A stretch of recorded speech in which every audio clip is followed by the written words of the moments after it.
Thank you all. Please be seated. Thank you. Thanks.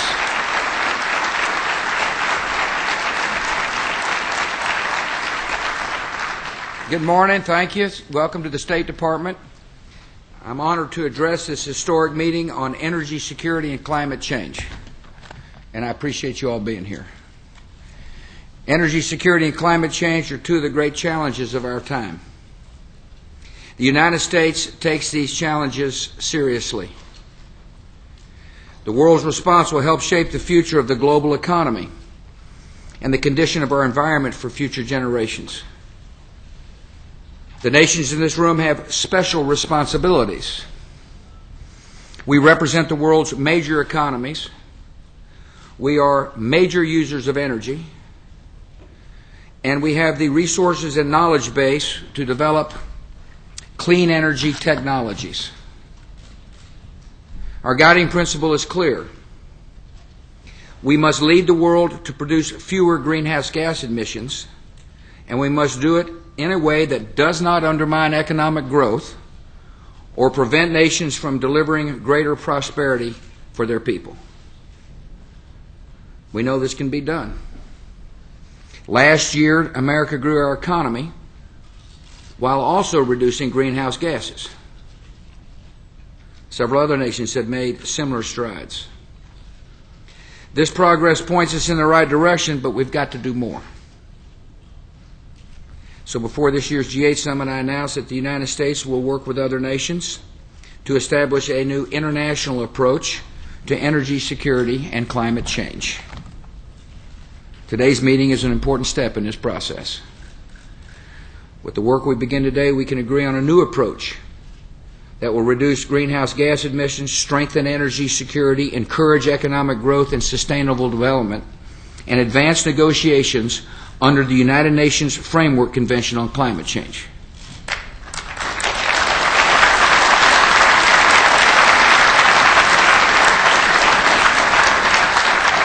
I thank the State Department for hosting this event. I appreciate members of my cabinet who have joined us today. I thank Jim Connaughton, who's the chairman of the Council on Environmental Quality, for being here.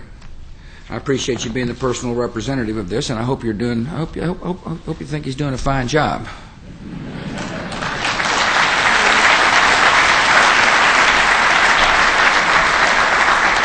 I welcome Minister Rahmat, the Minister of Environment of Indonesia, who's the chairman of the upcoming UN climate meeting in December. I welcome Mr. De Boer, who's the Executive Secretary of the United Nations Framework Convention on Climate Change. I welcome all the ministers and delegates who are here. We really appreciate you coming. I thank the ambassadors for joining this august group. I thank members of the Congress who've taken time to come by. Congressman Ed Markey of Massachusetts and Congressman Bart Gordon of Tennessee. I appreciate you taking time to come by and participate in these meetings. Everyday energy brings countless benefits to our people. Energy powers new hospitals and schools so we can live longer and more productive lives. Energy transforms the way we produce food so we can feed our growing populations. Energy enables us to travel and communicate across great distances so we can expand trade and prosperity. Energy sustains the world's most advanced economies, which makes it possible for us to devote resources to fighting hunger and disease and poverty around the globe. In this new century, the need for energy will only grow. Much of this increased demand will come from the developing world, where nations will need more energy to build critical infrastructure and grow their economies and improve the lives of their people. Overall, the demand for energy is expected to rise by more than 50% by 2030. This growing demand for energy is a sign of a vibrant global economy.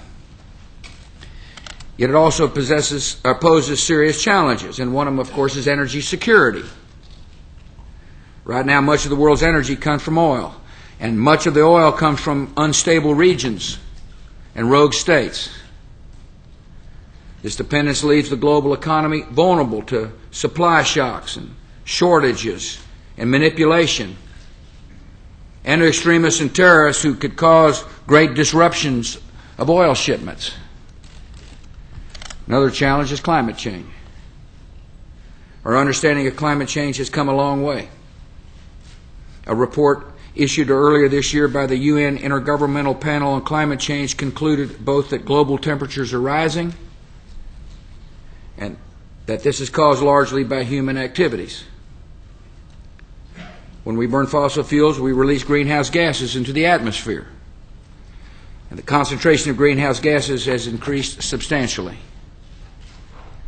For many years, those who worried about climate change and those who worried about energy security were on opposite ends of the debate. It was said that we faced a choice between protecting the environment and producing enough energy. Today we know better. These challenges share a common solution: technology.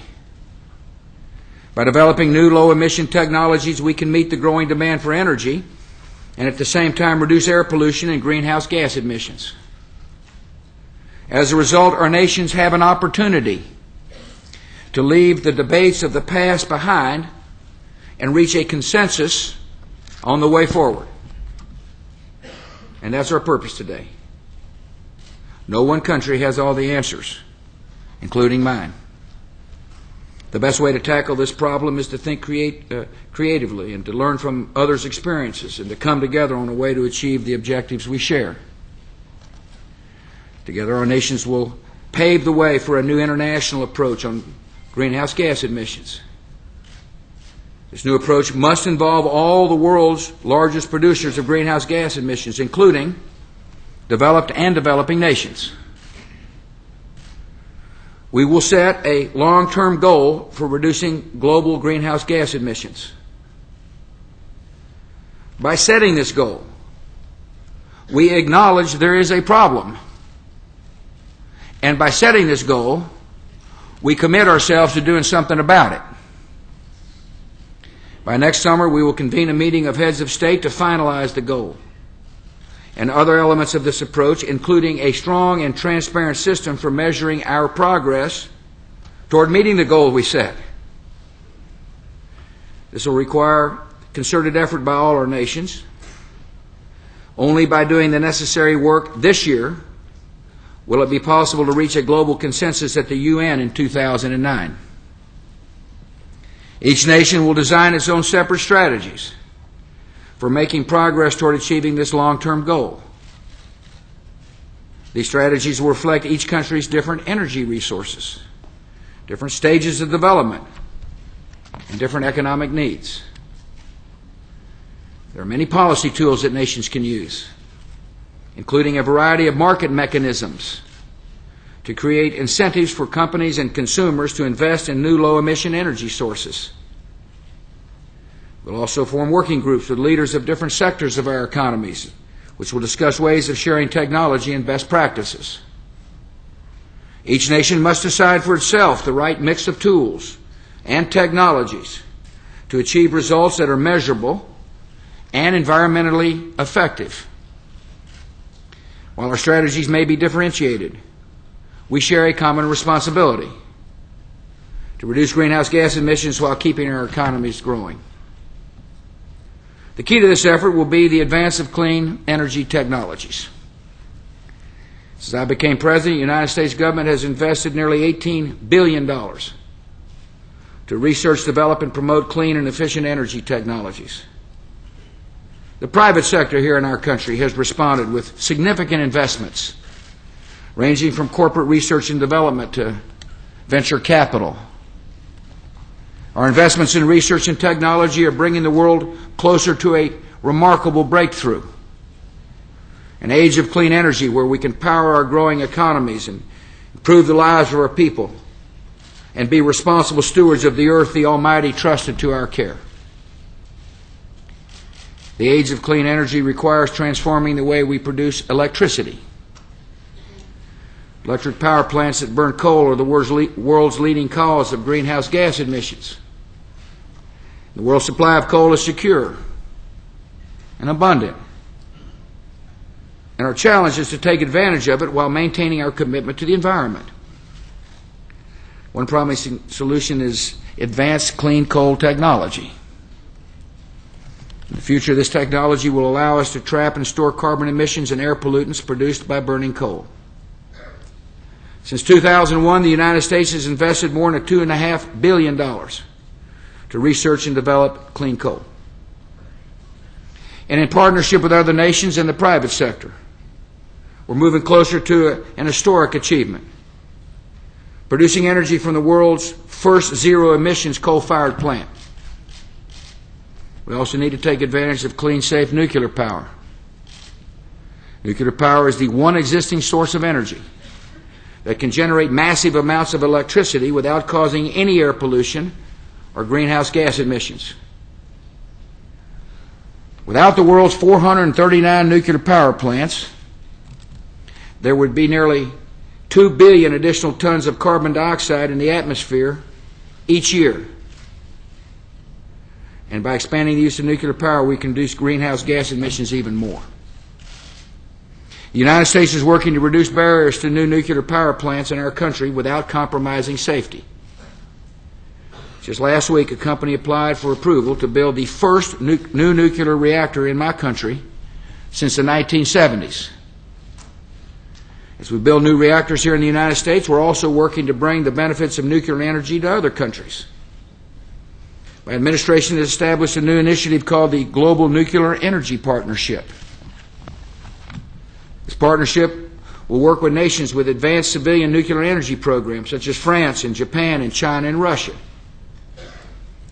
Together we will help developing nations obtain secure, cost-effective, and proliferation-resistant nuclear power so they can have a reliable source of zero-emissions energy. We'll also need to expand our use of two other promising sources of zero-emissions energy, and that's wind and solar power. Wind power is becoming cost-effective in many parts of America. We've increased wind energy production by more than 300%. We also launched the Solar America initiative to lower the cost of solar power so we can help make this technology competitive as well. Taken together, low-carbon technologies like wind and solar power have the potential to one day provide up to 20% of America's electricity.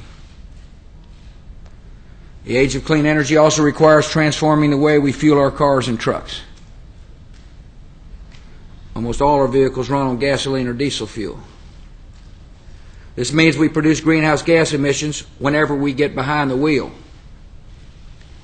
Transportation accounts for about 20% of the world's greenhouse gas emissions every year. To reduce these emissions, we must reduce our dependence on oil. So America is investing in new clean alternatives.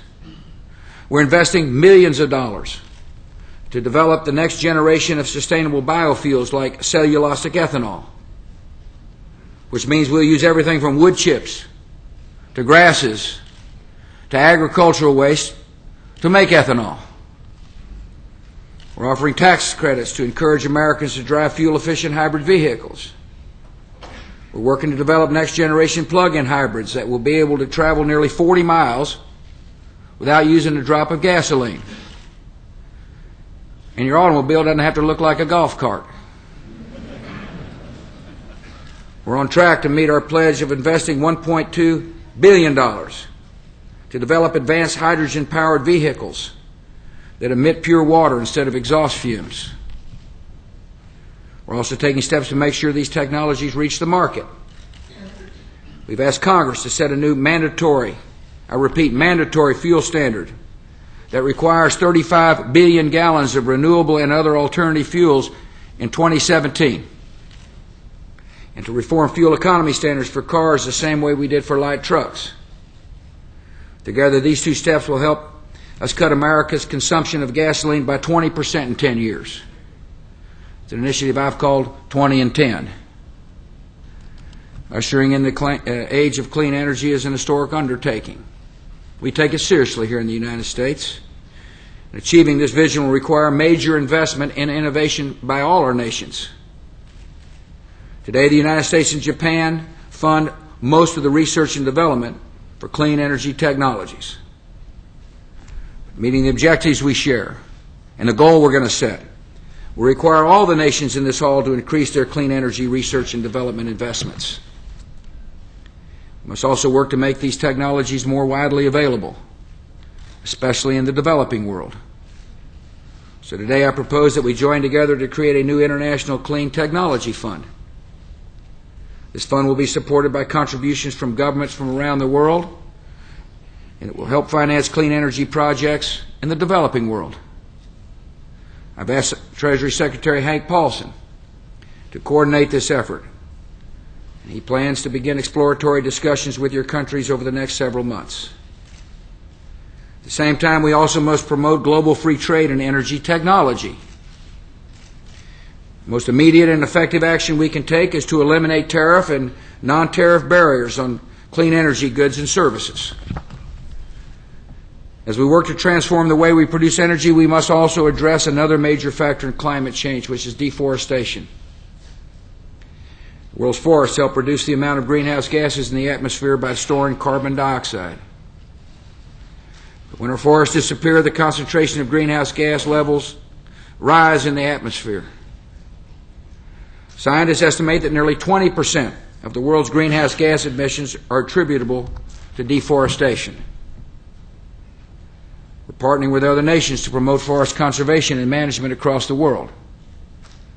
We welcome new commitments from Australia, Brazil, China, and Indonesia. The United States remains committed to initiatives such as the Congo Basin Forest Partnership and the Asian Forest Partnership. We will continue our efforts through the Tropical Forest Conservation Act, which helps developing nations redirect debt payments toward forest conservation programs. So far, my administration has concluded 12 agreements, concluding up to 50 million acres of forest lands. America's efforts also include an $87 million initiative to help developing nations stop illegal logging. These efforts will help developing nations save their forests and combat a major source of greenhouse gas emissions. The United States has also taken steps to protect forests in our own country. It's one thing to help others. We've got to make sure we do a good job here at home. And we are. Since 2001, we've provided more than $3 billion to restore our forests and protect them against catastrophic fires as part of the Healthy Forest Initiative. In partnership with our farmers and ranchers, we're providing tens of billions of dollars in incentives for conservation, promoting sustainable public and private land management policies. By taking these steps, we've helped increase the amount of carbon storage in our forests, and we've helped safeguard a national treasure for generations to come. What I'm telling you is that we've got a strategy. We've got a comprehensive approach, and we look forward to working with our Congress to make sure that comprehensive approach is effective, and we look forward to working with you as a part of this global effort to do our duty. You know, we've done this kind of work before, and we have confidence in the success of our efforts. 20 years ago, nations finalized an agreement called the Montreal Protocol to phase out substances that were depleting the ozone layer. Since then, we have made great strides to repair the damage. Just last week, developed and developing nations reached consensus on speeding up the recovery of the ozone layer by accelerating the phase-out of these harmful substances. This accelerated phase-out will bring larger benefits because they'll dramatically reduce greenhouse gas emissions. We have seen what happens when we come together to work for a common cause, and we can do it again. And that's what I'm here to urge you. The United States will do our part. We take this issue seriously, and we look forward to bringing a spirit of cooperation and commitment to our efforts to confront the challenges of energy security and climate change. By working together, we will set wise and effective policies. That's what I'm interested in, effective policies.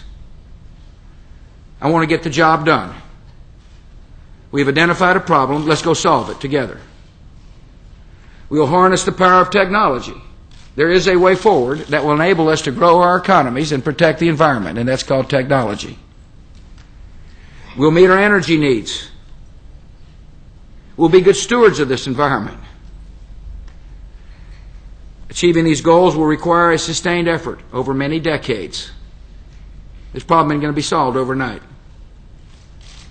Yet years from now, our children will look back at the choices we make today at this deciding moment. It will be a moment when we choose to expand prosperity instead of accepting stagnation. It'll be a moment when we turn the tide against greenhouse gas emissions instead of allowing the problem to grow. It'll be a moment when we rejected the predictions of despair and set a course of a more hopeful future. The moment is now, and I appreciate you attending this meeting. And we look forward to working with you. May God bless you all.